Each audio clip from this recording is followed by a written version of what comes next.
I am Amit Lunkad, come with the presentation on antifungal agents. After completion of this presentation, learners will able to know about antifungal agents. The points which covered under these presentations are introduction, classification, and mechanism of action. Let's begin with the introduction. The fungal infections are called mycosis.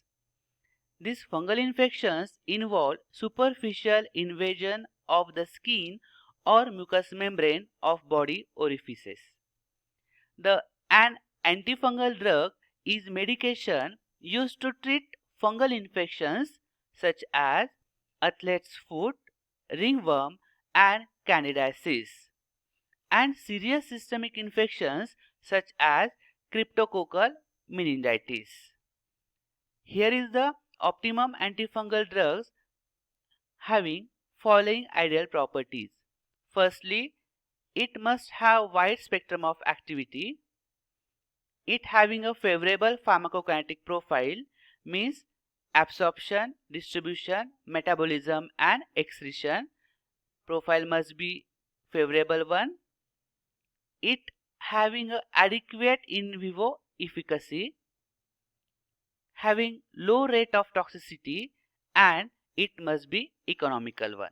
So all these are the ideal properties required for antifungal agents. Moving to the classification of antifungal agents, here we discuss the chemical classification of antifungal agents. So the first class is antibiotic, antifungal antibiotics.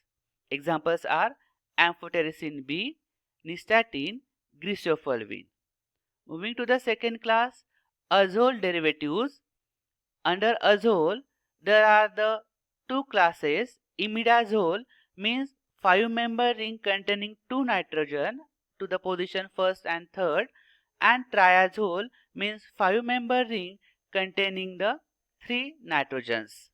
Further, depending upon the use, it can be classified as systemic azole derivatives and locally acting azole derivatives. In that, systemic azole derivatives examples are ketoconazole, fluconazole, itraconazole. For locally acting azole derivatives examples are clotrimazole, iconazole, miconazole, turconazole and butoconazole. Moving to the next class, which is pyrimidine derivatives, example 5-flucytosine. And last one is the miscellaneous one. Example come under this class: cyclopyrox, tolnaftate, naftifine, terbinafine. So all these are the major 4 classes of antifungal agents which depends upon the chemical nature of the compound. Moving to the mechanism of action of amphotericin. The antifungal drugs act by different way, like it can be inhibit the cell wall formation, cell membrane disruptions, even inhibition of cell division, and also inhibiting the DNA transcriptation. Here from that we discuss about the amphotericin, which is a Pauline antibiotic which act by disrupting the cell membrane. So let's begin with this. Fungal cell membrane have a unique sterol which is ergosterol. This ergosterol which regulates the permeability and fluidity of cell membrane. That is, the cell membrane integrity get maintained by this ergosterol. The amphotericin binds to the sterol moiety to this ergosterol, and due to this interaction with the sterols of the cell membrane, paulines appear to form pores or channels in the cell membrane. Due to that, it results in an increase in the permeability of the membrane.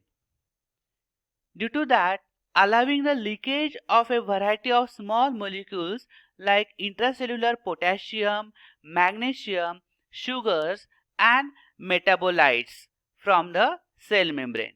And all these molecules which are very important for the growth of the fungi. Due to that, all this leakage of small molecules or important molecules, there is a cellular death. Means in short, the drug will produce the antifungal action. So here, due to, in short, the amphotericin which acts on the cell membrane ergosterol, the ergosterol which are very important one for maintenance of the cell membrane integrity. So which gets affected and ultimately there is the cellular death or death of fungi will occur and it produces antifungal action. So here we covered the definition of antifungal agent, classification and mechanism of action. Hope all of you getting. Thank you very much and happy learning.